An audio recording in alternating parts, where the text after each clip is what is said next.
नमस्कार, मैं हूं आपके साथ अंजना शर्मा और आप देख रहे हैं वर्तमान युग। तो आइए शुरुआत करते हैं आज की खास खबर से।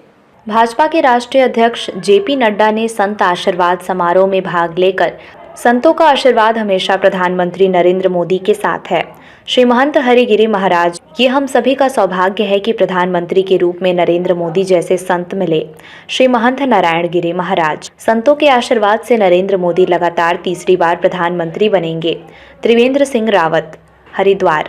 भाजपा के राष्ट्रीय अध्यक्ष जेपी नड्डा ने शुक्रवार को संत आशीर्वाद समारोह में भाग लेकर संतों का आशीर्वाद लिया।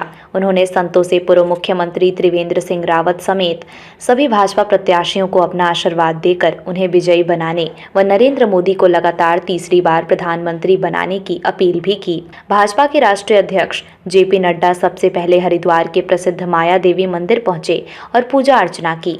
जूना अखाड़े के आचार्य महामंडलेश्वर स्वामी अवधेशानंद गिरी महाराज ने उन्हें पूजा अर्चना कराई। उन्होंने भैरव मंदिर में बाबा भैरव का आशीर्वाद भी लिया। जूना अखाड़े के अंतर्राष्ट्रीय संरक्षक एवं अखिल भारतीय अखाड़ा परिषद के महामंत्री श्री महंत हरिगिरि महाराज की अध्यक्षता में हवन का आयोजन भी किया गया। संत आशीर्वाद समारोह में भाजपा के राष्ट्रीय अध्यक्ष जेपी नड्डा ने कहा कि कुछ लोग जो कभी मंदिर नहीं जाते हैं, वे चुनाव के समय मंदिरों के दर्शन करते हैं, जनेऊ पहन करके दिखाते हैं, जबकि उन्हें ये तक पता नहीं होता है कि जनेऊ कैसे पहनी जाती है, आरती करते समय आरती कैसे घुमाई जाती है। मगर साधु संतों की सात्विक शक्तियाँ हमेशा मोदी जी के साथ रहती हैं तथा उन्हें अधिक ताकत देने, यशस्वी बनाने का काम करती हैं। आज पूरे विश्व में सनातन धर्म की पताका फहर रही है, तो इसका श्रेय प्रधानमंत्री नरेंद्र मोदी को ही है। जूना अखाड़े के अंतर्राष्ट्रीय संरक्षक एवं अखिल भारतीय अखाड़ा परिषद के महामंत्री श्री महंत हरिगिरि महाराज ने कहा कि संतों का आशीर्वाद हमेशा प्रधानमंत्री नरेंद्र मोदी के साथ है। उन्होंने अयोध्या में 500 वर्ष बाद रामलला को विराजमान कर सनातन धर्म को पुनर्स्थापित करने का कार्य किया है। निरंजनी अखाड़े के सचिव व अखाड़ा परिषद का अध्यक्ष महंत रविंद्रपुरी महाराज ने कहा कि अयोध्या में भगवान राम का भव्य राम मंदिर की स्थापना कर उसमें रामलला को विराजमान कर पूरे विश्व में सनातन धर्म को फैलाने का काम यदि किसी ने किया है तो ये प्रधानमंत्री नरेंद्र मोदी ने किया है। इसी कारण संतों का आशीर्वाद हमेशा उनके साथ रहेगा। संतों के आशीर्वाद से वे लगातार तीसरी बार प्रधानमंत्री बनेंगे। महानिर्वाणी अखाड़े के सचिव रविंद्रपुरी महाराज ने कहा कि प्रधानमंत्री नरेंद्र मोदी ने पूरे विश्व को भारतीय संस्कृति व सनातन धर्म से जगमगा दिया है। संतों का आशीर्वाद सदैव उनके साथ रहेगा। श्री दूधेश्वर पीठाधीश्वर श्री पंचदशनाम जूना अखाड़े के अंतर्राष्ट्रीय प्रवक्ता, दिल्ली संत महामंडल के राष्ट्रीय अध्यक्ष व हिंदू यूनाइटेड फ्रंट के अध्यक्ष श्री महंत नारायण गिरि महाराज ने कहा कि ये हम सभी का सौभाग्य है कि हमें नरेंद्र मोदी जैसे संत प्रधानमंत्री के रूप में मिले हैं। नरेंद्र मोदी संतों के बताए मार्ग पर ही चलते देश को नई बुलंदी तक ले आए हैं। अयोध्या में 500 वर्ष के बाद रामलला को विराजमान कर उन्होंने न सिर्फ सनातन हिंदू धर्म को मजबूत करने का कार्य किया, बल्कि राम राज्य का जो सपना हम हजारों वर्षों से देखते आ रहे हैं, उसे पूरा करने की दिशा में भी तेजी से कदम आगे बढ़ा दिया है। राम राज्य का सपना जल्द से जल्द पूरा हो, इसके लिए देश के सभी संतों का आशीर्वाद नरेंद्र मोदी के साथ रहेगा, जो उन्हें लगातार तीसरी बार प्रधानमंत्री बनाएगा। भाजपा प्रत्याशी पूर्व मुख्यमंत्री त्रिवेंद्र सिंह रावत ने कहा कि संतों के आशीर्वाद से उत्तराखंड समेत पूरे देश में भाजपा की ऐतिहासिक जीत होगी और नरेंद्र मोदी पुनः देश के प्रधानमंत्री बनेंगे। श्री महंत हरिगिरि महाराज के नेतृत्व में संतों ने अब की बार 400 पार, तीसरी बार मोदी सरकार जैसे नारे भी लगाए।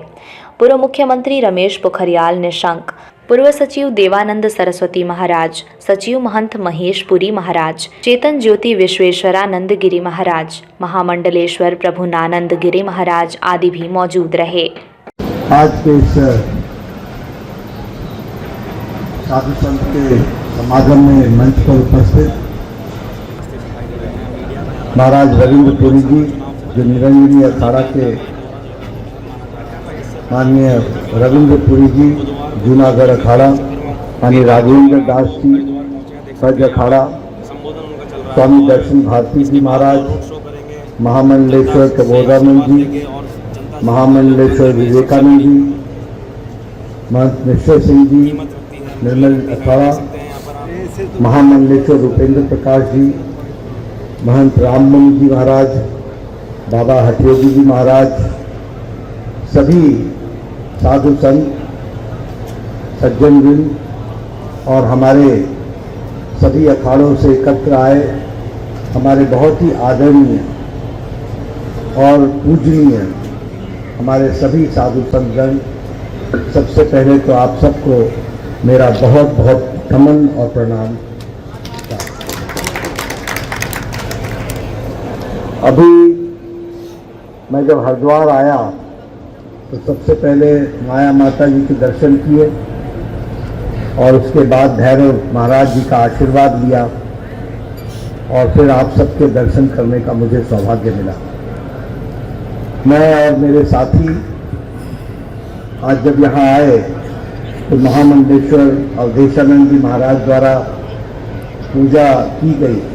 ये हम सबका सौभाग्य था कि उस पूजा में हम सब लोग शामिल हो सके और यहाँ आप सबके दर्शन करने का भी हम सबको सौभाग्य मिला है। उत्तराखंड, जिसे हम देवभूमि के नाम से जानते हैं, ऐसी देवताओं की भूमि पर आने का हम सबको सौभाग्य मिला है और हम जानते हैं कि ये जो काल है ये सनातन के जागरण का काल है और ऐसे पूज्य समय पर जब सनातन का जागरण हो रहा हो तो ये मेरा सौभाग्य है कि ऐसे ऋषि पुरुष साधु संत के दर्शन हो और उनके माध्यम से मोदी जी के नेतृत्व में जो हम देश में विकास के लिए, ये हम सब लोग जानते हैं कि एक ऐसा दौर आया जब भारत पिछड़ता हुआ दिखा, इसकी आध्यात्मिक शक्ति क्षीण होती हुई और नेतृत्व का बल कभी भी सात्विक शक्तियों को नहीं मिला। इस कारण से धीरे धीरे भारत पिछड़ता हुआ दिख रहा है।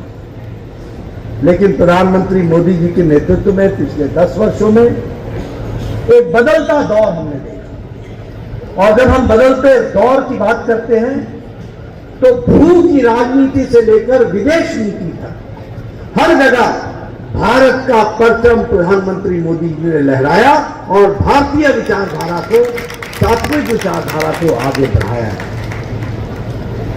हम यह भी देख रहे हैं कि प्रधानमंत्री मोदी जी के नेतृत्व में 21वीं शताब्दी भारत की। खबरों में अब तक के लिए बस इतना ही। फिर होगी आपसे मुलाकात कुछ ऐसी ही खास खबरों के साथ। तब तक के लिए नमस्कार और देखते रहिए वर्तमान युग।